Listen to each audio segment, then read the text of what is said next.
Sa ibang balita, nakuna ng CCTV ang pagsalakay ng mga umunoy akyat bahay sa ilang paupahan sa Baguio City. Kalaboso ang 4 na suspect pero itinanggi nilang nagnakaw sila.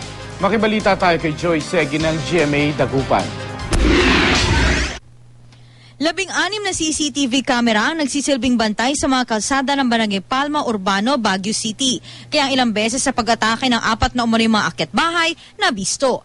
Nakilala sa mga CCTV footage at naaresto mga hinihinalang magnanakaw na sina Emel Dominguez, Marlon Bartolome, Fidel Biteng at Johnny Ian Balyo. Unang nakuna ng CCTV camera ang kahina-hinalang kilos ng grupo noong Lunes sa isang boarding house. Ayon sa isang saksi, nagpanggap ang mga sospek na naghahanap lang ng mauupahan. Pumasok sila sa boarding house pero nang lumabas, may bitbit na silang bag na hindi naman nila dala nang pumasok sila. Kalaunay na lamang ninakawan ang unit ng isang Iranian. Pero tila hindi pa nakontento ang grupo dahil bumalik sila nitong Miyerkules sa parehong barangay. Isang apartment naman ang pinasok ng mga ito. Dumating yung may-ari ng apartment. Akala niya hindi yung apartment niya ang nabuksan. Nung pagpasok niya, tingnan niya yung kanya, na forcibly open yung doorknob niya.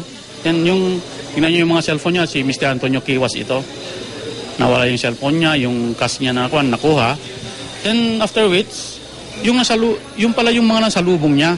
Doon na nagsagawa ng operasyon ng pulisya hanggang maaresto ang 4 na sospek. Nakuha sa kanilang ilang cellphone at cash na hinihinalang nakaw.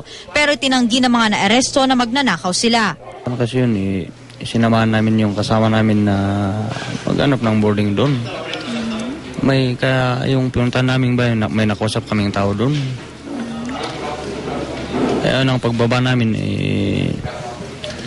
dadaan kami sa kalsada, may CCTV man pero wala kaming ginawa doon.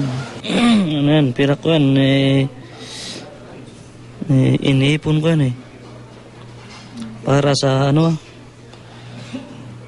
siya na lang yung Kinasuhan na ang mga sospek. Muling paalala ng mga otoridad, huwag basta magpapapasok na hindi kakilala sa inyong bahay dahil kahit anong oras, umaatake ang mga masasamang loob. Joy Segi, Nagbabalita, Pilipinas.